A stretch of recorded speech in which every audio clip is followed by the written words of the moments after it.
Zach, we're back and we are taking a spin of our moves to make video and doing a moves to not make or moves to avoid in this one. So, hey, we're going to be diving into the moves you should not be making that we're seeing in the Dynasty spectrum at this moment. Discussions in our Discord, discussions in the community. We're going to bring them to you and talk about it a little bit here. But if you want to know what moves to not make, I touched on it already. Get in that Discord. Get over to patreon.com/Dynasty Rewind. Get in on that 7-day free trial. Check out some bonus podcasts while you're there. And if you need that little bit of extra help checking out your roster, check the YouTube description box below or the pinned comment for details on how to do that. But Zach, let's get right to the content that people came for. You got your first move to not make in this one. Obviously, the biggest news since the last time you and I recorded was the Stefon Diggs trade, as he gets traded from Buffalo to Houston, which does affect Nico Collins, Tank Dell, Dalton Schultz, everybody on that team who's a pass catcher. And what I'm advocating for this week, Bob, is do not undersell Tank Dell or Nico Collins based on the Stefon Diggs trade. If anything, for me, Bob, I'm going in my leagues and just poking around and seeing if somebody else will undersell. But as far as I'm concerned, I'm not super worried about this in terms of the overall long-term projection of these two players.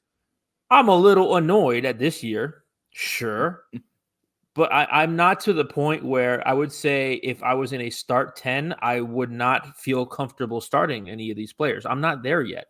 I think that this offense is going to ascend to an even greater level than they were last year. They've added, obviously, Stefon Diggs and Joe Mixon. They brought back Dalton Schultz. There's something to having the offensive continuity going into a second year, a second offseason, a second training camp with these guys, and that being Nico Collins, Tank Dell, and Dalton Schultz, all with CJ Stroud. And even more so, a few days after the trade, it came out, Bob, that the Texans converted Stefon Diggs' remaining years on his deal into a signing bonus.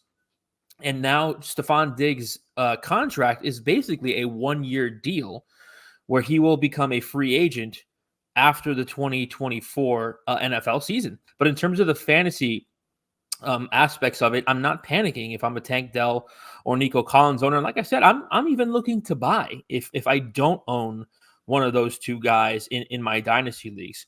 Couple of trades here on fantasycalc.com, the site that you have bestowed upon all of the Rewind crew and Rewinders out there who are watching this video. A couple of trades on Nico Collins. Nico Collins for Christian Kirk and a 2025 second round pick. I don't like this. Yeah, I don't like this at all. You'd love to pay it, though. I'd love to pay it. I wish I could find the person in my leagues who would accept that. Nico Collins for Jacoby Myers. Oh, what is happening there? Why? Why is that happening? And I love Jacoby Myers, but not because he's the value of a Nico Collins. Mm-hmm. And then Nico Collins, Bob, for a 2025 first round pick. I think Nico Collins is worth so much more than a pick a year away from now. I'd be wanting to know where that pick lands if I'm trading Nico Collins. I can't risk that being 110, 109, 111 a year. I just gave you a player that you could probably start, and it's going to score you a good amount of fantasy points. I'm going to have to project that pick is later, so I don't feel comfortable making that move. For Tank Dell, here's a couple of trades, right? Tank Dell for Chuba Hubbard and Alec Pierce. This is awful. Don't do this. Don't make this deal. Tank Dell for Austin Eckler and a 24 third-round pick. This is even worse. This is even worse than the Chuba deal. And then I thought this one was moderately respectable, but I'm still on the hell no side, is Tank Dell for Jordan Addison. Interesting. I'm still on the hell no. Like, I've never been a Jordan Addison fan. To me, it's just no thank you. I'm off that train. I never was on the train. But because there has been a hit to Tank Dell's production, I thought this was at least a relevant trade to discuss. But I'd take Tank Dell 10 out of 10 times over Jordan Addison. Just me. Rip me comment section. I get it. Yeah, it happens. Yeah, I mean, if nothing else, and these are not to say that you could go absolutely buy Nico or Tank Dell for these costs, but as we always say, when we see poor trades going through that we do not agree with, values we don't agree with, selling low when, man, like Nico just put together a great year. And so did Tank. Like, nothing to scoff at either as a rookie. Just got to stop with these panic sells, selling low when we don't really have to. We can acknowledge that Diggs is a 1 year impact more than likely. And then after that, these guys are both still 24 years old. Actually, Nico just turned 25. Apologies. Either way, go knock on some doors for these guys. Do not be the guys that are getting the doors knocked on to sell these guys low, because I would not advise. Speaking of things I would not advise, moving on to my pick, there was some slander in the Discord today. So I listen to you guys out there in the Discord. Do not make the mistake of treating TJ Hawkinson like an aging, declining asset, or treating him like he's dead because of this ACL and MCL injury. I get it. He's not going to be Mr. Top 5 tight end throughout the season this year, because he's going to miss a good chunk of the season, for sure. Probably going to end up on the PUP, guaranteed to miss the first 4 games of the season. Had that late ACL injury, needed some time to let the swelling go down, so the surgery wasn't even done until the end of January. You back up the timetable, it's going to be a bit, and I get that. He's 26 going on 27, still a very young player. It'd be another thing if he was already 30 plus, but come on, we got to stop doing this. If you have TJ Hawkinson, hold him. And if you need production now's the time to go buy an affordable vet, as opposed to, selling Hawkinson on the low, because I see him falling in rankings. I see him falling on Keep Trade Cut. I see the discussions happening around Hawkinson that he's not going to be anything this year. So what have you done for me lately? Dynasty League. Go get somebody like Evan Ingram to hold you through the trouble of this season if you don't have them already. Some recent trades for Evan Ingram. Khalil Shakir, who, with Stephon Diggs moving off, is rising in value. A 24-second. I'm assuming that's a mid-second round pick, and I saw that deal multiple times. Evan Ingram, super affordable, productive tight end, albeit aging, but he can get you through this rough patch that is ahead with TJ Hawkinson.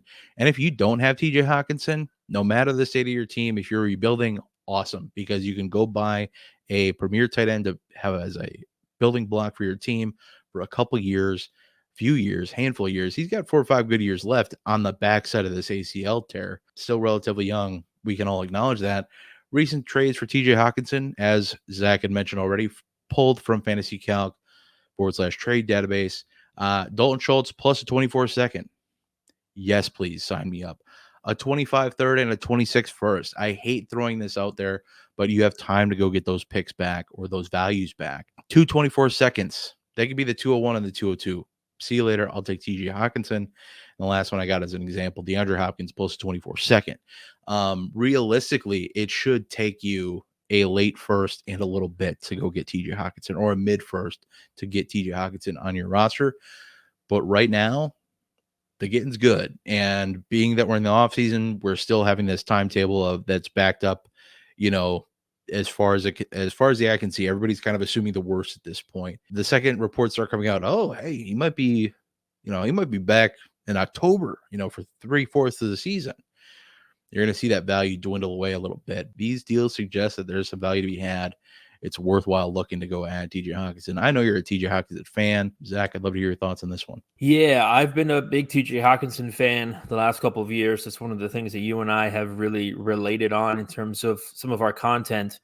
And I got to agree. And as someone who has TJ Hawkinson in quite a few places, I have put him on the trade block, but I haven't made a single trade.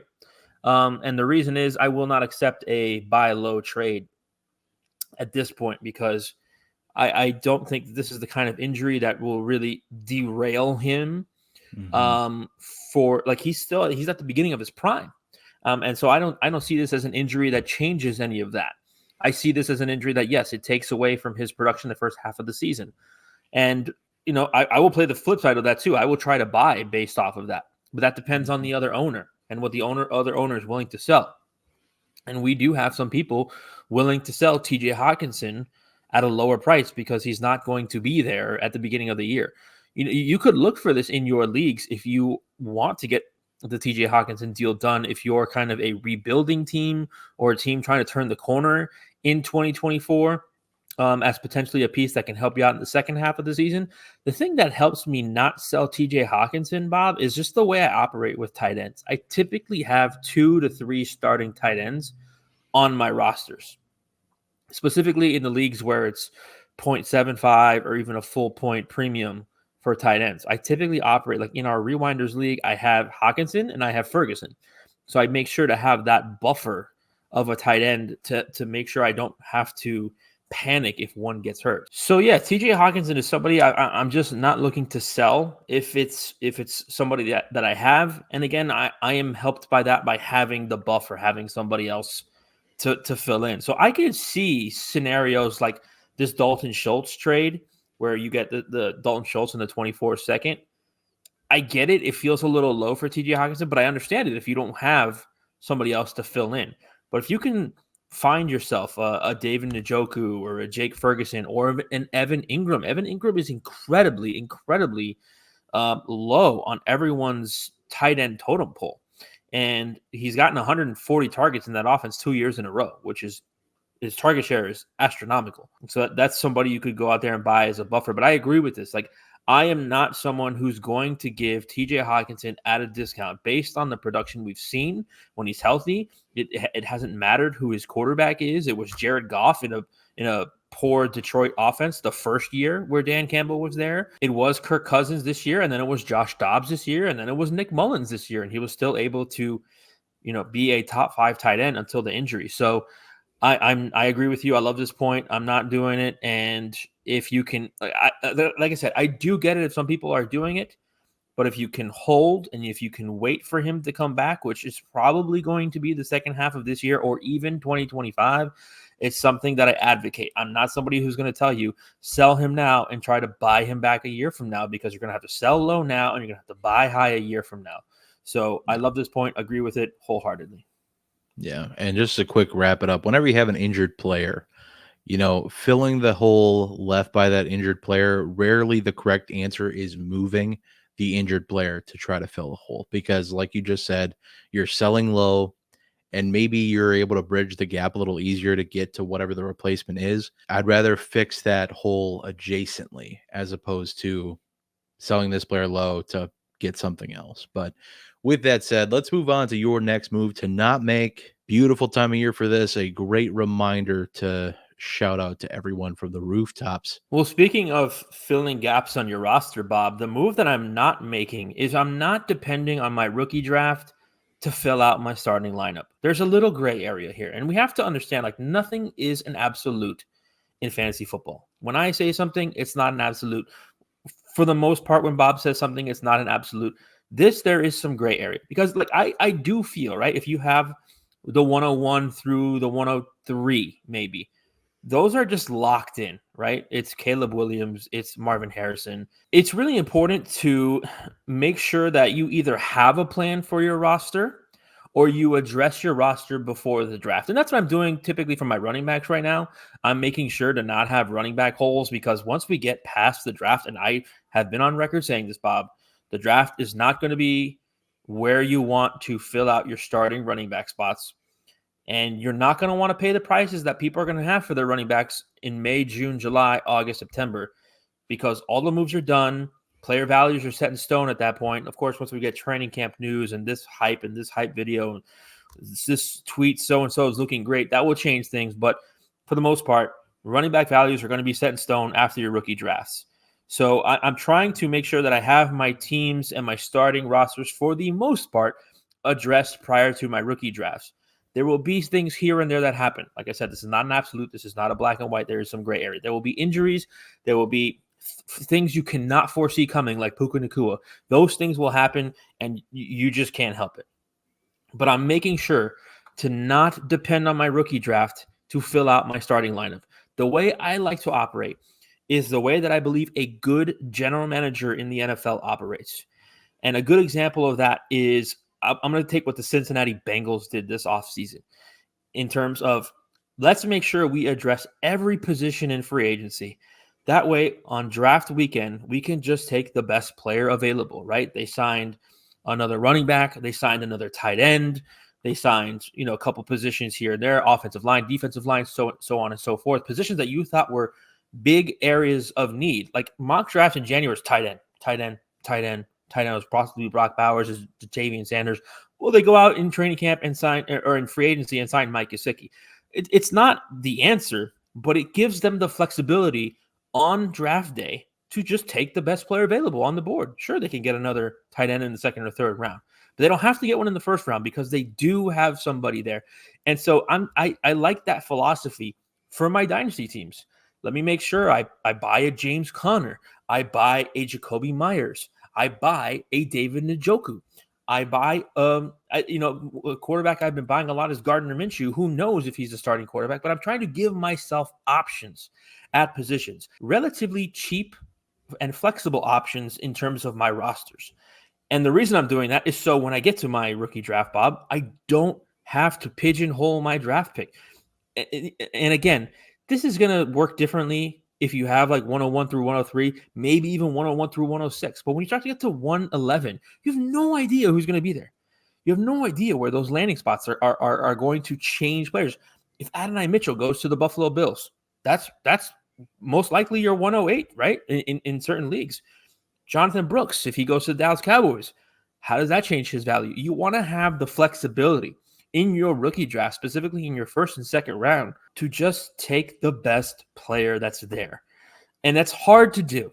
I actually made this mistake last year. I had the 104 in a one quarterback league, Bob. The first three picks set in stone. JSN, Bijan Robinson, Jahmyr Gibbs. Boom, boom, boom. That's when everything started to get crazy. And I needed a running back. And so I drafted Kendre Miller at 104 in a one quarterback league. Not my best decision. I do want to say I did win that league again this year, okay? Because I traded for Kyron Williams. Take that, Nate.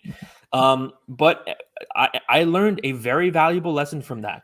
I should have taken the best player available. At that time, to me, was Zay Flowers, and I would have been right at that point. But instead, I said, I need a running back.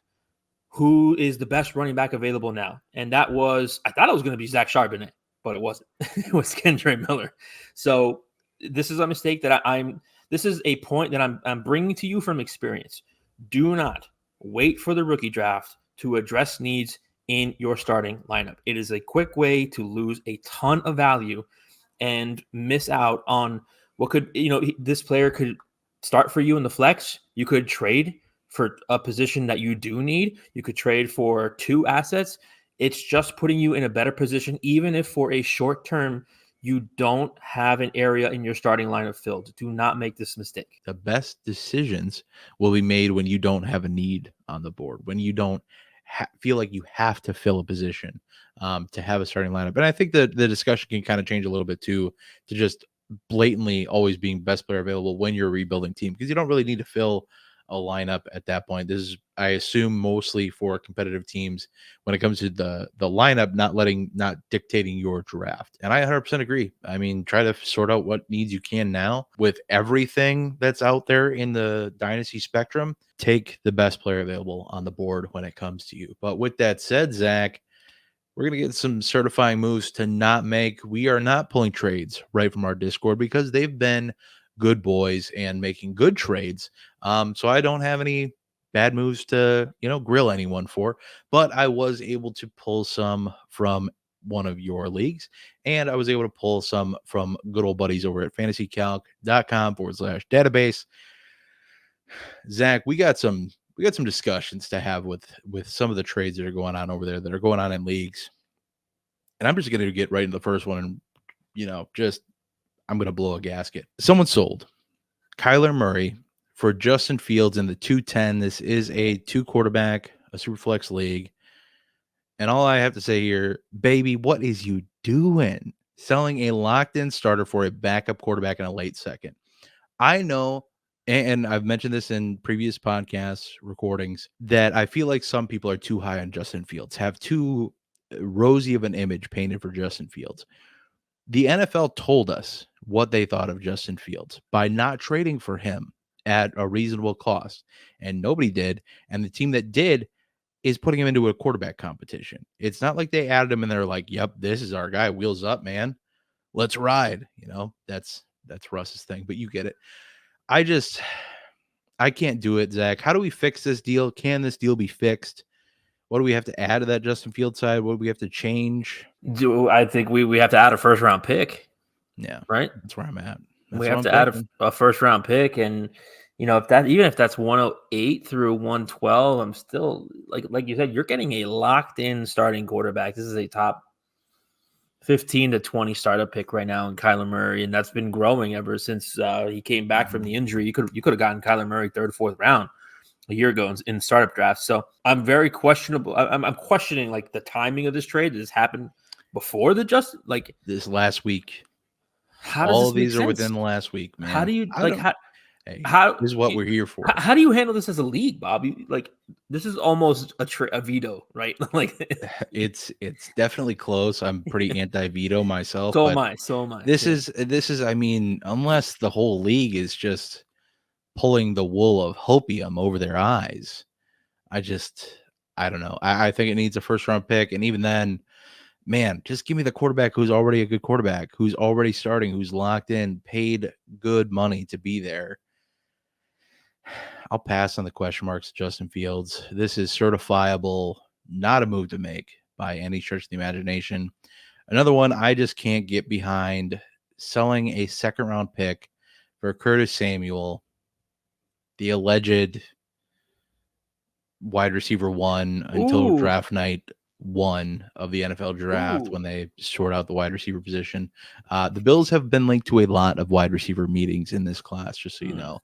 Some of the most wide receiver meetups out of the class at the combine that I saw. So I just, Curtis Samuel's been, I mean this in the nicest way of the word, a jag his entire career. And that meaning just a guy. Second round pick, give me any of the wide receivers in that range.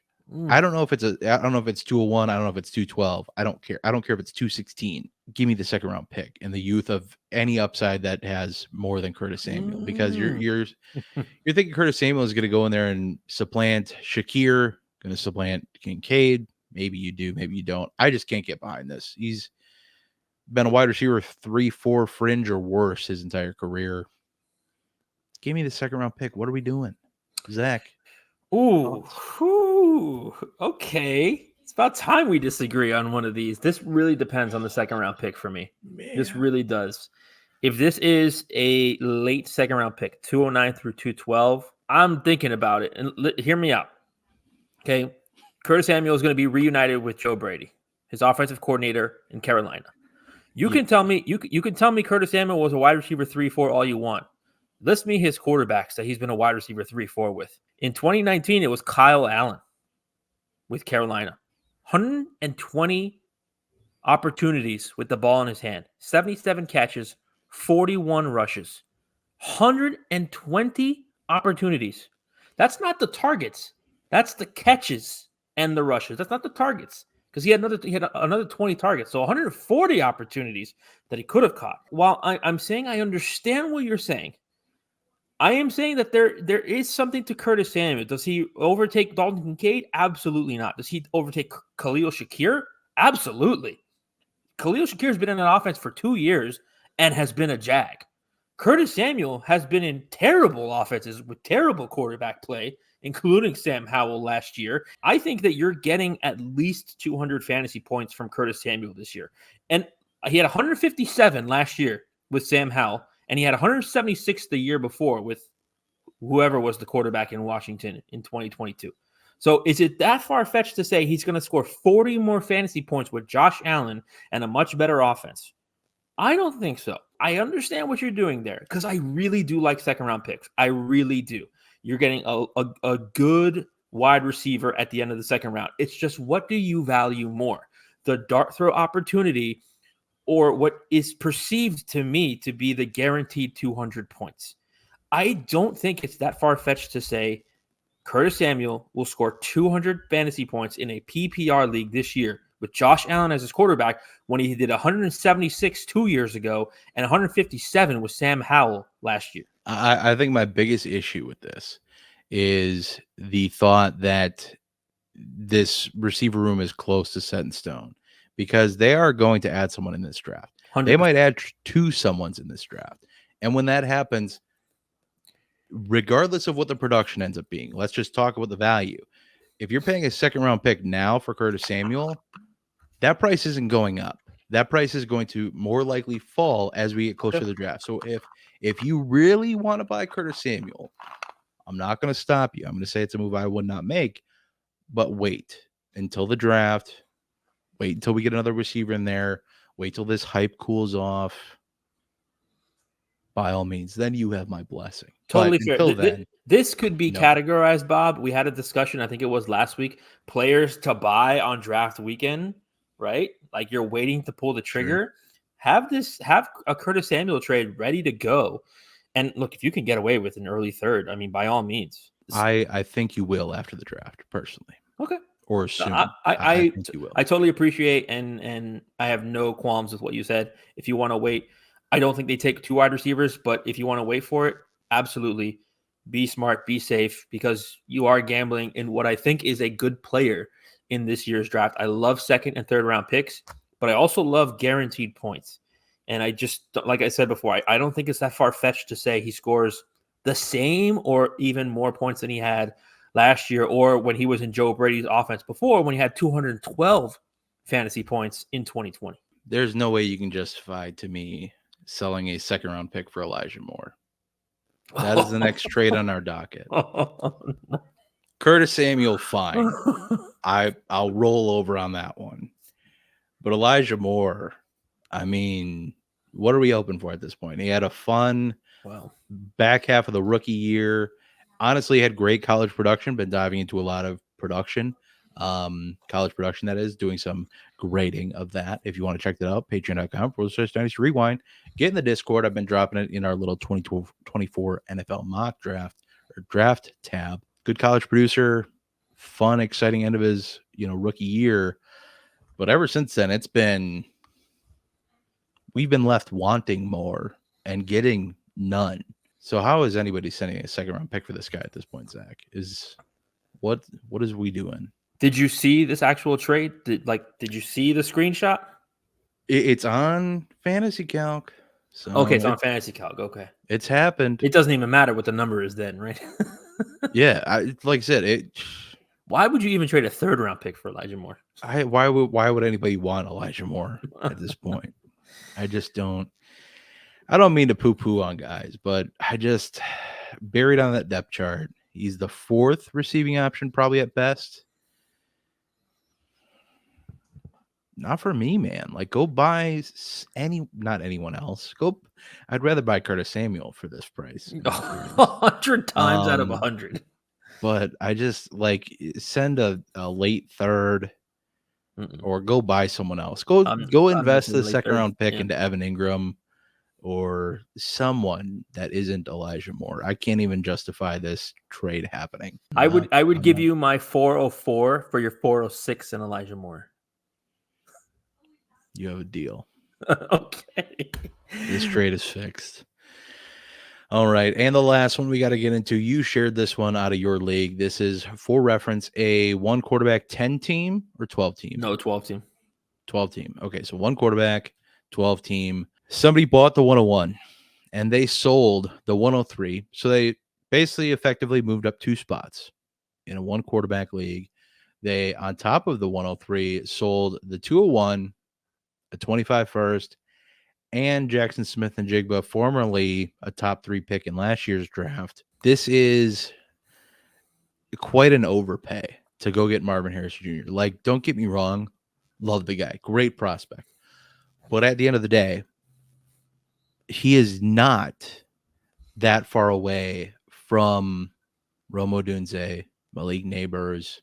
This is how bad teams stay bad or get worse, is by giving up this many assets. Zack, you know the context of the team that much better. Well, some more context. It's the start 10 league and only 1 quarterback, so 9 position players. It was very much discussed in the league after the trade.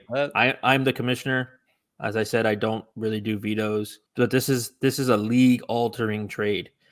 And I do want to add one piece of information that has nothing to do with the trade. The person that accepted and is benefiting from this trade is a patron of ours. Well, there you go. He took one of my big pieces of advice: go for the throat. Whenever you're sending and dealing. He is a patron of ours. He joined the league that had an opening in. Team was dead in the water. Gave him the year for free, and this is how you turn it around. Is how you turn it around. As much as we love to talk game theory and all of that, and all this strategy and psychology that comes into play, sometimes the best trades just fall in your lap. And hey, that's what I like to call good karma. But if we were to try to fix this trade, Zach, what are we taking out of the 103 side, the 103, the 201, the 25 first, and JSN to try to even up to the 101? What do we have to take out? I think it's almost start with the 25 first and JSN. Personally, I think that's close. Maybe the 25 first is what gets left in there, and then you take out the 201 and JSN. I don't know, but two assets got to come out, or something's got to come back with a 101 to square this up a little bit. Just off the rip, how does 103, 201, and a 25 first not get it done? Right? How does that alone not get it done? That you have to add JSN. So yes, you can absolutely make this, pick 2 of the 4. You can make it that. You can make it that. If I'm at the 3 assets, and this conversation is, I don't know if a conversation happened. I don't know if it was just offer to offer to offer to offer. But if an offer of mine included 3 of those assets and didn't get it done, I walk away. Yeah. I walk away. So this is a prime example of some assets just aren't worth it. Going back a couple years now, had a guy in the comments who was trying to buy Justin Herbert, was sending Jared Goff in 3 firsts, a first this year, first next year, first the following year. And like the most upcoming first was like a top 5 pick. And there were some other shenanigans in there too, a couple seconds, whatever. And there's just some deals not worth making. And when you have to overextend yourself, like you said, in a start 10, you're starting 9 position players and 1 quarterback. This is overextending yourself to the max. I mean, there is no justification for this. Like you said, I don't know how 3 of these assets didn't get it done. I don't know if this is just like you stack up a lineup.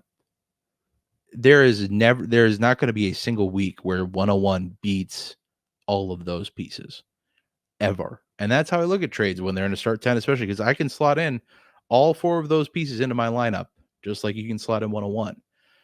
My 4 wreck your 1 every week, no matter what. So that's when it's like that in deal. What are you doing? I mean, I don't mean to get heated. I don't try to lose my cool, but this was a rough one, Zach. You sent this my way, and I can't, man. There's some deals out there right now. Hey, sometimes it's better to sit on your hands and not make silly deals than throw around anything that could look like this. I'm not saying anybody is. I apologize if you have. Hopefully you're able to rescind the offer quick enough, or, they were caught snoozing. You sent that little exploding offer. It expired, whatever. But man, this is certainly a bunch of moves to not make, and we dove into a bunch of moves to not make today. And if you enjoyed the video, please leave a like, comment down below what moves you're actually trying to make. What are some good moves you're trying to make this week? And if you want some help making those moves, head on over to patreon.com/Dynasty Rewind. Get in that Patreon Discord server, hang out with us and the rest of our 200+ strong community. We will all be working to fix your teams together. And if you want more help fixing your team together, check out the roster review option in the pinned comment below, as well as the YouTube description box.